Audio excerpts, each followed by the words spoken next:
Okay, did Okay. Susanna get in? Yes, yeah. So I've resent the link to everyone. But yeah, as I Okay, mentioned, if there's any issues, people just put it in the comments, and I'll try and deal with it. Then we'll have a time, hopefully, a bit of time for questions at the end. But I might hand over to you, Winky. okay, thanks so much, Harriet. That's all And right. hello, everybody, and welcome. I'm so sorry for a few teething problems. It's all because I'm away in the middle of nowhere, dealing with power cuts. Anyway, we'll get started. Puppy classes, what's useful? And as Harriet said earlier, it is really useful to think about puppies at this time of year because my first puppy class of the new year is already full and I've got a wait list for the next one as well. So everyone is getting puppies at the moment, whether we like it or not. That is what's happening.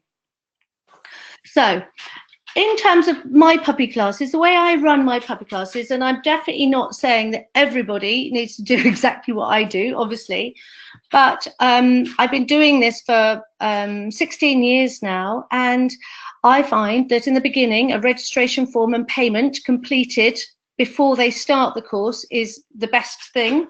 I don't want to be wasting time on the night with people paying and giving me the course, or people not turning up because they've decided not to do it. So in terms of efficiency, the moment the course starts, I want it to be about the puppies, not about any admin. My classes are 4 puppies per class, and there's 6-week courses, and there's 2 classes a week, and the classes are 1 hour a week. The puppies are generally 10 to 12 weeks old at the start of class, and they are usually undergoing the vaccination process, because I know it works differently all around the world, but I think that them not seeing another dog, sometimes for 4 to 6 weeks, depending on the vet, because they're undergoing the vaccination process, is very damaging. So I really want them to be able to meet other dogs and to learn social skills from the very beginning. Obviously, some puppies are older. So if the puppy is older and has come from rescue and is a little bit shy or nervous, then they can come to class. But mostly, when the puppies are older, they need something different, i.e. something like the social walk classes or one-on-one or something like that. Everybody, before they come to the class, must already have a harness and long lead. I don't want to waste time these days on trying to tell people why I like a harness. We've already done that before they come. It's all involved, it's all included in the registration form, what to expect.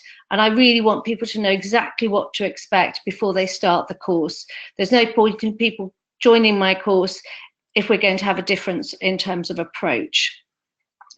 The venue is a vet surgery. It's in the evenings. My classes are in the evening when the vet surgery is closed, and I have a key and I can go in and set up my enriched environment, and off we go. Some people are a bit concerned about their puppies going out, but mostly they're taking their puppies to a vet surgery anyway. So they're meeting other dogs who are often sick. At least when it's only other puppies, they're not going to be sick. All the clients have free phone and email backup. And it works very well actually for the vet surgery, because all puppies then love going to the surgery, and they get a lot of people wanting to come to the surgery because of the puppy classes. It works for them. It's an endorsement from me because they are a very good vet, and I've been doing them at this surgery for years now, and it works very well indeed. So before people start, I always ask them, what do you want to gain from my classes?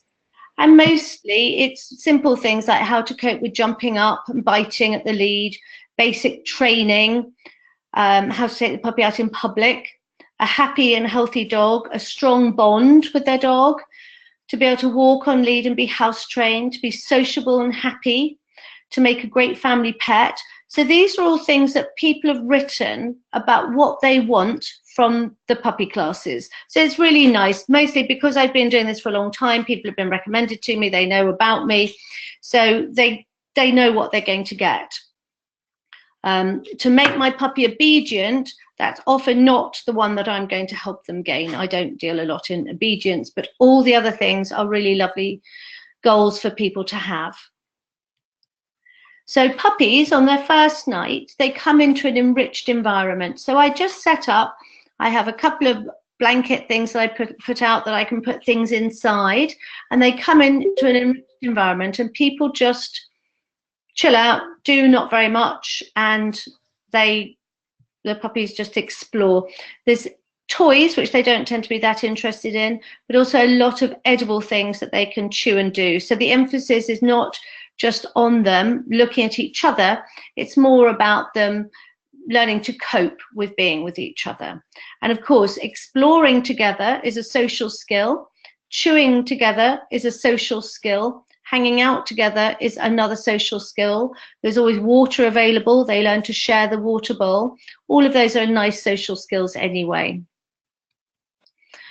Each week I try to take in different things for the puppies to explore and chew. And it can vary from, sometimes I've taken in some sheep wool, I've taken in clippings from horses' hooves, I've taken in a whole range of different things. But for a puppy, anything is interesting. So it can be cardboard boxes, it can be empty plastic bottles, it can be a whole load of things that we can take in. And they tend to just chill out and explore with each other.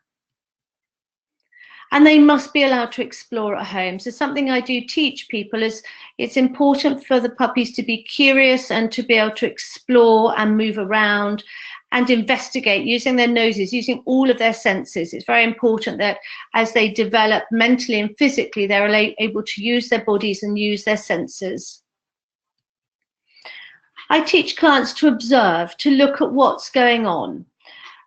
If their puppy is comfortable, I talk about body language, of course, calming signals, and teaching people to really look at their dogs. So often people, when they're up with their puppies, they're on their phone, they're talking to their friends, and really they need to be looking at what the puppies are doing and concentrating more on the puppies.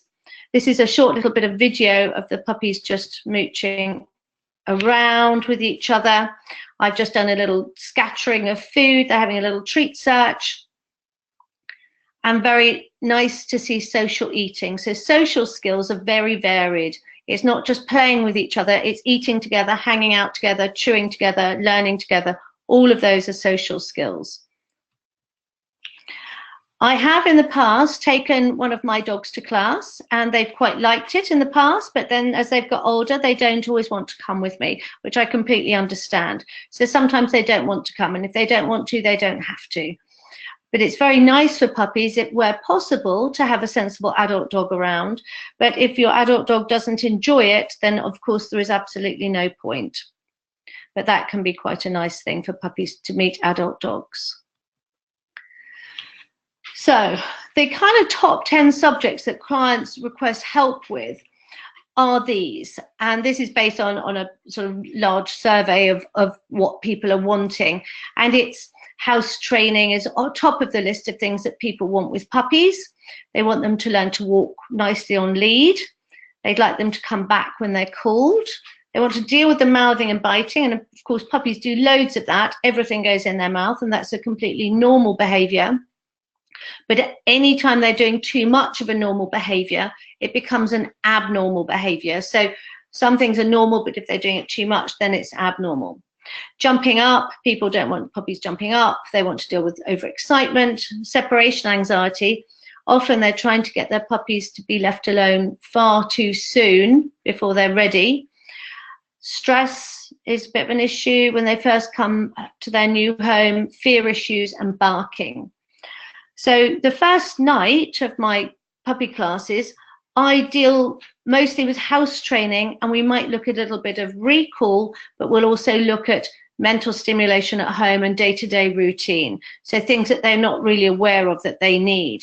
But by putting in the things that I think that they need, we're going to deal with all of the issues, because a lot of the things that they have problems with are not, they're the symptom, not the cause. So with all of these things, pulling on lead, mouthing and biting, jumping up, overexcitement, all of those are symptoms, and we need to look at why. Why is the dog pulling in the first place? Why is the puppy mouthing and biting a lot? Why is the puppy jumping up at people and counters all the time? Why is the puppy very overexcited? So we need to look at the why. Very often what people are doing is looking at shutting down a behavior and not looking at why. We want to treat symptoms, not the cause, and that's never going to work in the long term. So what I cover in the 6 weeks, what clients want, we've had a little look at that. It's socialization, house training, walking on lead, recall, all of those things. And what I think they need basically is socialization. And socialization is not just playing with each other. Very often people think it's just getting dogs to play with other dogs. That's all socialization. It's not. It is learning to be with each other, to explore with each other, hang out with each other, eat together, chew together.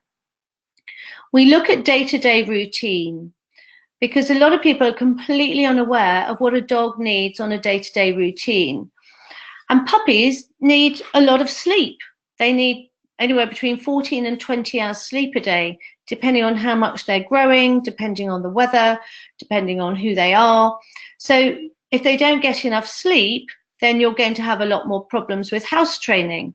If you're overtired, you're going to do more mouthing and biting and more jumping up and have more overexcitement and more separation anxiety and stress and barking and fear.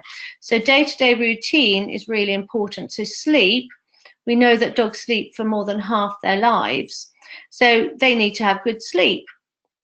I teach handling skills, how to handle your puppy, and that isn't picking the puppy up all the time. Handling skills about how to just touch your puppy in a way that they like, to observe calming signals and to see when the puppy's not enjoying what you're doing. We do need puppies to learn to be handled and to be looked at, and to have a harness put on and a lead put on and some grooming and checking their teeth and checking their nails and their eyes and ears and things. They need to learn all those things, but they need to learn those things in little bits and pieces. But a lot of people don't understand about handling dogs, and they want to hold them upside down and do some really silly things. So I teach them how to handle dogs. Sleep, really important factor for all dogs. Also teach about mental stimulation. Mental stimulation is not throwing toys or having squeaky toys or getting them running around or doing obedience training or tricks. That is not mentally stimulating at all. That's just making them crazy or telling them what to do. Calming signals, very important. I do encourage people to look at Turid's DVDs and read her books. Loose lead walking we look at because that's always going to be very important. And diet. Very often the puppies are on a very kind of not such good diet, and that can lead to them having problems with being overexcited, mouthing and biting, jumping up, because if you're hungry you can't concentrate, you've got no idea what you're doing. The other thing about diet is very often people believe what it says on the pack. It might say you need to give this food to your puppy 3 times a day and it needs to be 80 grams 3 times a day, but that doesn't take into account how much sometimes they grow. And so if they're growing, so Labrador when they're about 18 weeks old will grow at 1 to 2 kilos in a week. It's when they're going through an enormous growth spurt. So if they're growing that much, they need more food. So no mammal eats the same amount of food all the time. So the amount of calories that they need every day is going to vary depending on a whole load of factors. So their diet needs to be good, it needs to be appropriate for that dog, and they need to make sure the puppy has enough, because not enough food leads to them literally being so frustrated they don't know what to do with themselves. And I do give some idea on what they're looking at in terms of food, that they should recognize all of the ingredients and that the dog should enjoy it.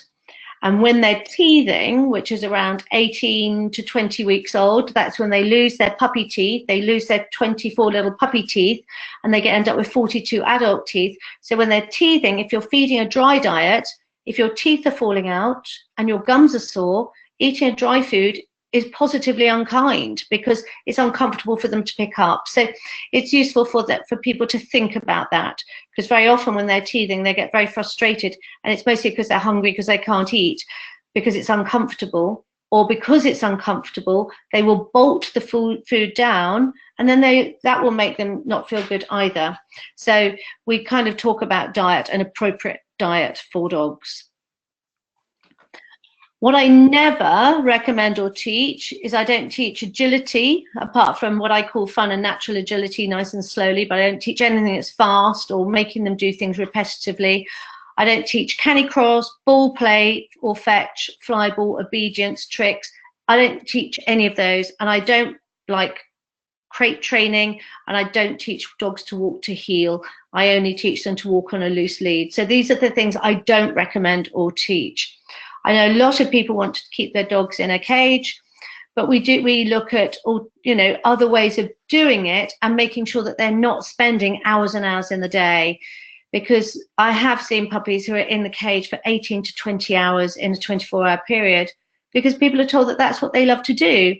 Well, there are no studies showing the benefits of keeping a dog caged. In fact, there's lots of them showing that keeping any animal in a cage causes problems, and it isn't what they would choose to do.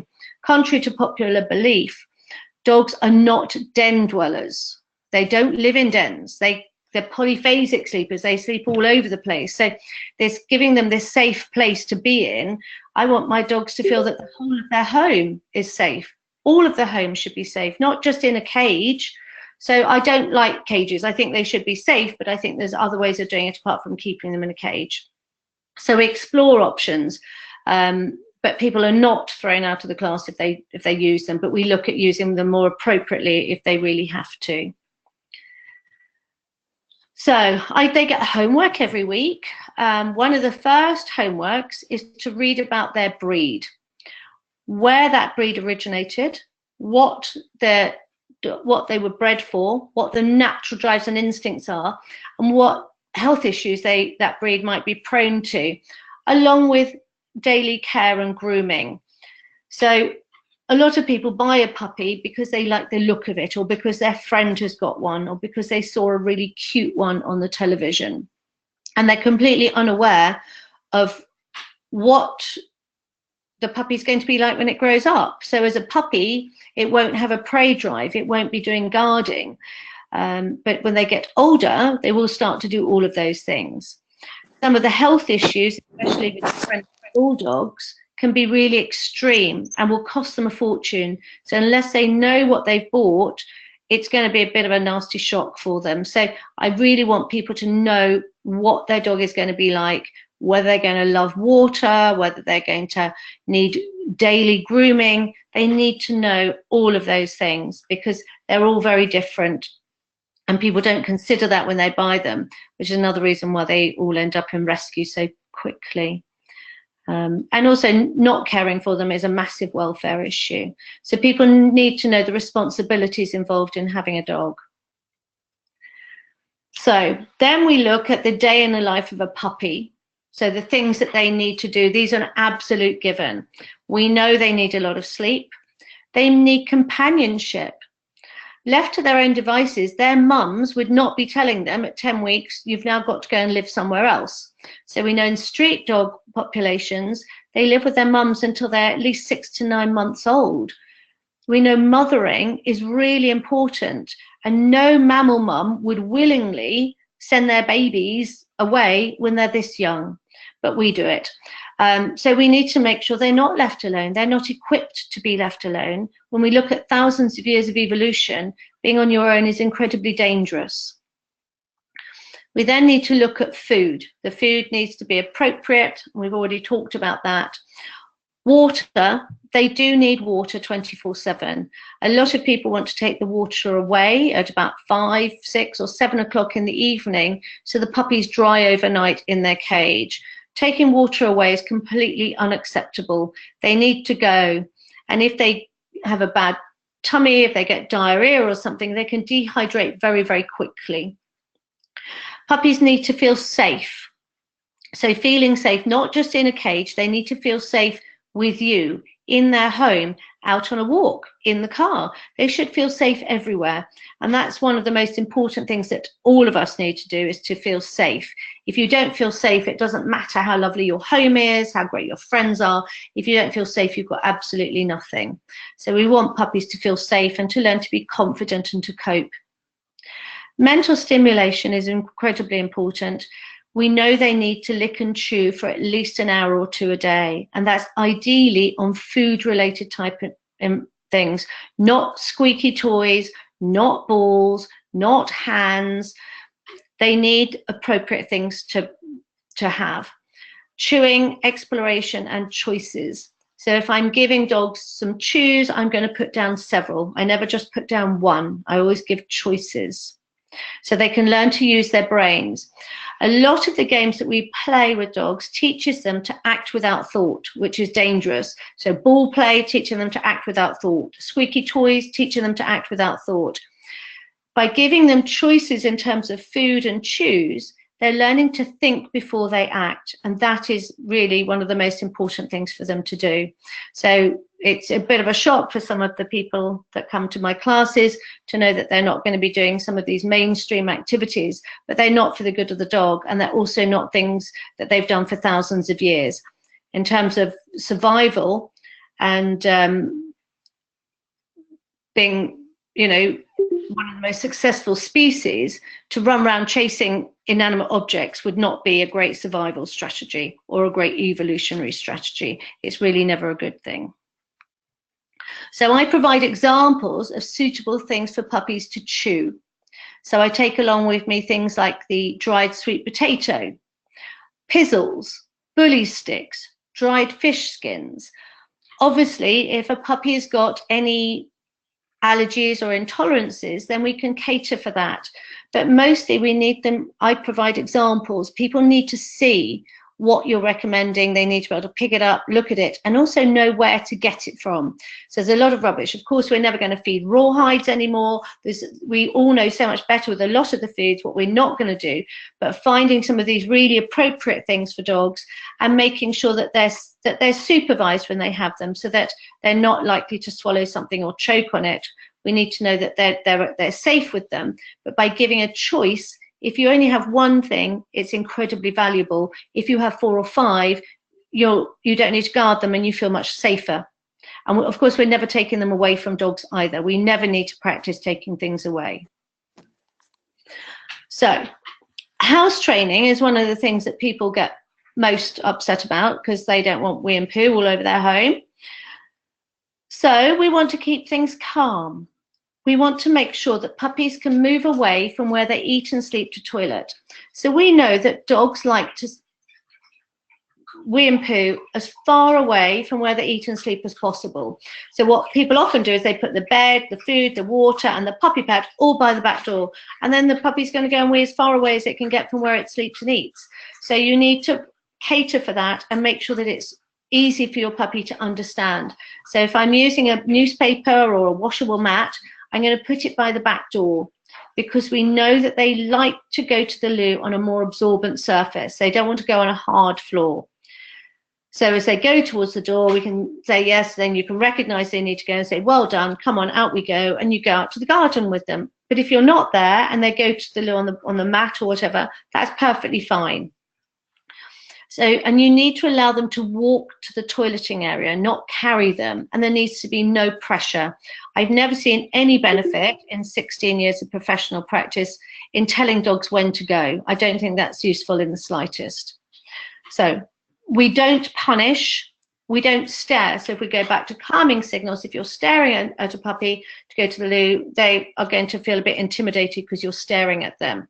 We're not going to demand. We're not going to say be quick or hurry up or any of those things. We're not going to keep them in a cage to prevent them from going. Holding on to waste products in your body is very uncomfortable and very unhealthy, and also very stressful. So we're never going to force them to hold on. Puppies are not really capable of holding on comfortably until they're a little bit older anyway. So it's really inhumane to force them to hold on. We're not going to shut them outside alone, because the moment they're alone, they don't feel safe, and then they forget about what they're doing and they don't go to the loo. We're definitely never going to be angry. And we need to make sure that nobody's using toxic cleaners or air fresheners. Those are really terrible for dogs and very, very unhealthy. They're not good for us either. So be very clear with the house training, because there's a lot of nonsense. So when I see clients, I'm very clear on what they're doing in terms of house training. because often they're being told to tell puppies off and do some terrible things. Handling skills, we talked about this earlier, how to touch the puppy, stroking slowly and gently, watch out for the calming signals, how to pick a puppy up, how to put a lead and harness on and off, lead handling, use of hand signals, and how to just be still for a moment. So all of those are really useful, but putting the harness and lead on comfortably and for your dog to be okay with it and to be calm about it, a lot of these things take a while to learn. They're quite difficult for people to do. It's much quicker and easier to teach tricks and to sit. Any idiot can do that. But most people have never learned how to touch their puppy properly and how to put the harness and lead on calmly and nicely, and lead handling skills. So I think these things are vital. Calming signals, recognizing the signs, recognizing when the dog is a little bit frightened. If ever a dog goes behind your legs or comes and hangs out by your legs, they are frightened. They need to be got out of that situation because it's completely vile for them. We know that when they're looking like this, they're very frightened. And people must recognize, all owners must recognize when a puppy's frightened. We're not very good at recognizing when dogs are uncomfortable, and we often laugh at their discomfort. And for me, that's not a good thing. So observing all the time what's going on with puppies. Look and see if everybody is comfortable with what's going on. If they're playing, is everyone comfortable with this type of play? Is one dog not enjoying it? And being an advocate for the dog, for their dog, to be aware that it's not funny to be bullied, it's not funny to be frightened.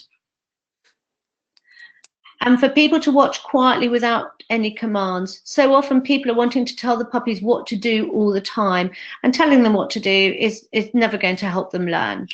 So you can see here, all the puppies in this photo have got their leads on. So sometimes if we're waiting for another puppy to arrive, everyone's on lead so that there's nobody, so safety is important, nobody can run out of the door. But also if they're getting a little bit overexcited, they may just have their leads on just so they can have a little bit of distance and a bit of time to calm themselves down. But learning to have the lead on in different situations is very useful. In London, we've got lots of dog-friendly cafes and pubs and bars, so they need to learn to be on lead in enclosed environments. And also, if they do go to the vet for real, they are going to be on lead in the vet surgery. They're off lead sometimes, but they're on lead sometimes. So we mix it up. So some of the biggest causes of the common puppy problems are hunger. Talked about hunger before. I see so many thin puppies. In the last 14 years, I've only seen 2 fat puppies. Literally, they're so thin, and people are just so worried about the puppy getting fat. Puppies don't get fat, they just grow.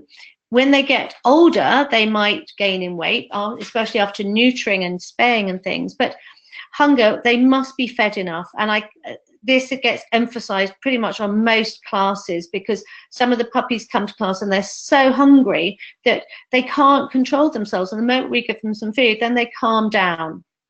So a lot of the common problems will be hunger.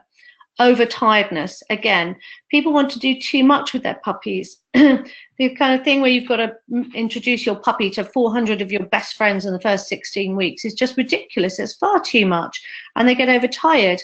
And it's not also really useful for dogs to think that all strangers are lovely, because they're not. Puppies are often overstimulated, and being overstimulated leads to stress, and we need to always help people understand the needs of a puppy. Always on the classes, there's time for questions at the beginning and end of the class. So when people have a puppy, they have a lot of anxiety. They're being told all sorts of different things by different people, and they need to feel confident. The owners need to feel confident in what they're doing. So I will always answer their questions. There's no point in if they've got a puppy that's howling through the night and I say, well, actually I deal with howling through the night at class 4. We deal with things as they come up. So I don't have a strict curriculum. I'm going to cover everything, but I'm going to cover it in a sensible way so that people are getting their needs met on every class as far as possible. And also everyone has free phone and email backup in between classes. So I teach mostly what I call life skills for puppies. I don't teach sit down, lie downs, and all of those sort of things, or give a paw, or any of that nonsense, because it's not a life skill. It won't save a life, and it's of no use whatsoever. So for me, having good social skills, feeling safe and confident, coming back when you're called, walking nicely on lead, that's likely to save a life, and they are there for life. What I want is puppies and owners to feel confident, and to enable all of my clients to provide what their dogs need throughout their lives. I want to see happy relationships based on understanding and knowledge, but proper knowledge, up-to-date knowledge, not just stuff that people have been saying for years. Just because people have been doing it for 20 or 30 years doesn't make it right. It definitely isn't like that. Some people say, oh, well, I've had dogs for 30 or 40 years. That means absolutely nothing. I've had a car for 40 years. I'm not an expert in cars in the slightest. So you need to go and learn to know about things, but also look at the more up-to-date science and things, and more up-to-date approaches. We need people to look at things from the dog point of view. And in my classes, there is no pressure to perform for the dog or owner. What I want is that they can go home and they can put in place some lovely skills for them and for their dogs, so that they have a nice relationship and it's relaxed and easy. We can teach puppies anything, but when they're very little, teaching obedience type stuff is not useful. They need to be able to feel safe at home and outside walking. So that is it. It's a short version of my puppy talk. This is a nice little video which was done by one of my clients who I think learned a lot. And this is her dog Pinata. I teach people how to do a lot of mental stimulation. And she's filling the bag. There's little treats inside all of those things.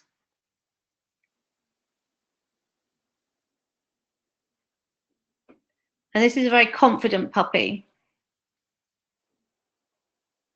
And this isn't how you start this. This is the end result once you've got them opening parcels, you've got them confident at putting their head inside a bag, and you've done things where they kind of know how to do it. So this is a little bit exciting for this puppy.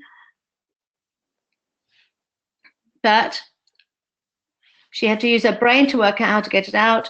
And then they spend ages taking every parcel out, getting all the treats out, and then they have a nice long sleep. So thank you for listening. And does anyone have any questions? Thanks so much, Winkie, for that talk. And yeah, like we were saying, it's a really good time of year, I think, to hear about it and to be reminded of some of these ideas for sure. And I think we've already got some questions. So yeah, people feel free to type in your questions and we'll go through them. So the first one is around leaving puppies alone. So I think Zeus is saying that a lot of new owners are asked to teach their dog to stay alone, and most of them have to go back to work after they get the puppy. So often they'll spend the first week with them and then go back to work. So what your approach and advice around that would be? Get a puppy carer, find somebody. A lot of people want to work from home or don't have somewhere that they can work from. So more and more people in London are sharing their kitchen table with other people, and they get the students to come in and sit with their puppies, or they find what Turid calls senior sitters, which is older people who can't have a dog themselves, but are very happy to look after other people's. There's some very good dog daycare now, some terrible dog daycare, but basically a puppy should not be alone for all day at all. And if they're doing that, then it's difficult, but they shouldn't be alone when they're puppies. It's really destroying for them. It's a case of finding a compromise where somebody can work from home, or you get somebody to come in and sit with them, or you get somebody to pop in, or you send them to a special puppy daycare place.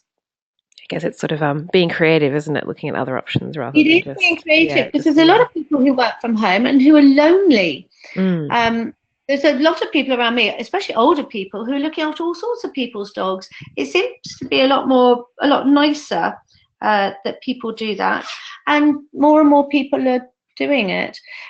Also, my puppy classes, quite a few of my puppy clients get to know each other and become friends, and then they look after each other's dogs. Yeah, lovely. And the way they do with children and things. Some puppies are at home with a nanny, and their nanny will be looking after other people's children, and they can, maybe have another dog. Who knows? It's about being a bit more inventive about it and looking at it from the dog's point of view. You wouldn't leave a child home alone. No dog for thousands of years of evolution has ended up leaving their babies on their own. It's just not a normal thing for the young of any species to be left alone when they're that young. So another question, slightly different, is around puppies being hungry. So you spoke a bit about the impact that can have if they're hungry all the time. So the question is around if they're showing, if you think that the puppy might be hungry and are showing problem behavior because of that, how do you know it's actually caused by the hunger, and how do you sort of talk to the owner to find out that information? Well, mostly hunger is the easiest thing to sort out. So I would just offer them some more food and see if that works. Most puppies make it quite obvious. So dogs who are fed on a fresh diet, the dogs will go and look at the fridge. If they're fed on a dry diet, they'd go and look at the cupboard where they know the food comes from. So you would go and give them a bit more food, be a bit more inventive with it. And using some of putting food inside different containers, keeping them entertained with food, having more things to chew and do, giving them a carrot to chew on. But it's making sure they've got other things to do. But if they're hungry, it is often, if they don't want to eat any more food, then that's fine. But if they have enough, then quite often they won't eat it all. If they don't have enough, they kind of wolf it all down in one go. And also people make them wait for their food. They have to sort of sit and wait, and that kind of creates a bit of a frenzy. So you need to be a bit more relaxed around food. Just chuck a handful of food on the floor, or just be a bit more giving with food. Brilliant. And we've got a question from Serena about the homework that you give clients for example, learning about their breed. So Serena wanted to know, how do you handle it if you've got mixed breeds, or when the owner actually doesn't know what the dog's breed is yet? If they've got a mixed breed, they probably know. So it's often a cockapoo or a labradoodle or a Maltipoo. They're just going to do a bit of research on both of them. If it's a proper mixed breed that we don't really know, then we're just going to look at what the dog looks like, and look at their sort of personality. And if they've got long hair, we know they're going to need coat care. If they've got a long back, we know they're more likely to maybe have a bad back. If they've got little turned out legs, we're kind of looking at the dog. Some you can see look like they've got terrier in them. Some might look like they've got Labrador in them. Sometimes knowing which country that they've come from, it's mostly the rescue puppies, and knowing which country they're coming from, then you can go and look at some of the dogs in those countries. And if they're a street dog, then we know a little bit more about what they're going to be like when they get older. They're frightened of people, but they're great with other dogs. It's just about looking at the dog as an individual, and based on how they look and how their personality is, making a little bit of a judgment call with the ones we're not sure about. Great. So we've got lots of questions. Is your puppy class always at the vet, or do you go outside at all and walk in different places? Is a question from Nicole. Oh, we do go out. We go out for little walks. So the first 2 nights are always in the surgery. And then usually by week 3, if it's not raining or anything, we go for a little walk around the corner. It's in central London, so it's really busy.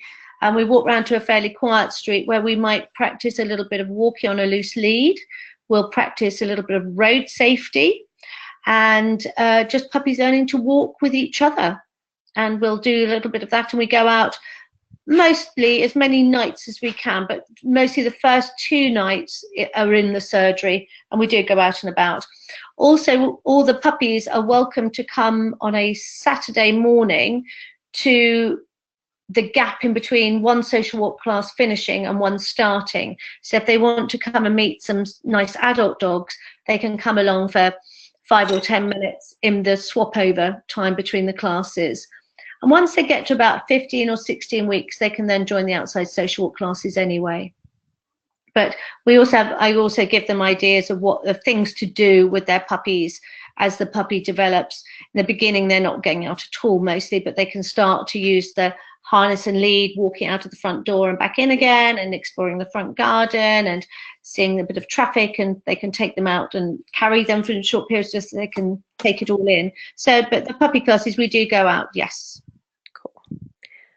So Christine Lang, I think, is describing quite a common issue that happens with puppies. So she's describing a time that she saw a fluffy sort of new cute puppy while stopping at a light, and watched as the puppy was approached by, I guess some strangers who started kind of touching the puppy and putting their hands in their face and kind of handling them really heavily, and the owner didn't really realize, and the puppy seemed quite uncomfortable and afraid. So just that thing of strangers often overhandling puppies. She's asking around what do you recommend clients do in those cases, and how do you Say manage that you're actually in a little bit of a rush to get home for a bath because the puppy's just rolled in poo. That usually stops people wanting to touch them. The other thing is I'm treating my puppy for fleas or mange. Usually gets people to stop it as well. Or I kind of just move further away. It's a case of looking at what the people are doing and just moving away. If I see people looking at coming at my dogs, like if we can use our own body language to kind of deflect that kind of thing, or just say, actually, I'd rather you didn't touch my dog. But it's almost easier to make an excuse why they shouldn't, and certainly rolling in poo seems to stop everybody doing it. I think it's hard because even the owners who do observe it, often I think people just don't want to be rude, and they sort of get a bit stuck, don't they? So I think moving on quickly. But it's a bit crazy because cats are not on lead, so they can run away. If somebody wanted, it would be abnormal for somebody to want to come and touch me or touch my handbag or my car or my bicycle or one of my nieces or my friend. We don't do it to anything else. It's almost like dogs are common property, and I don't know where that came from, because it is really difficult to deal with, and it's very frightening and confusing for dogs.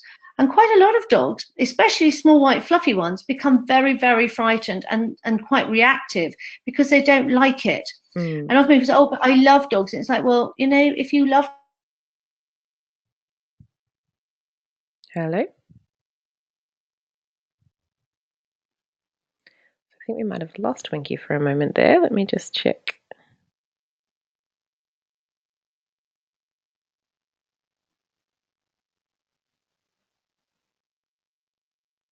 Winkie, if you can hear us, we've lost audio.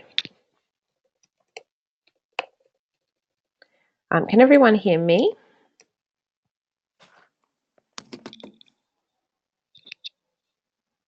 Hello? Yes. Oh, you're back.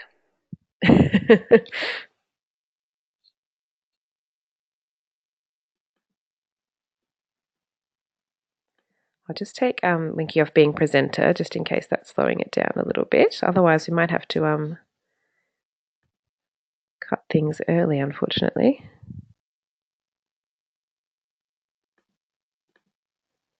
Give it another few seconds.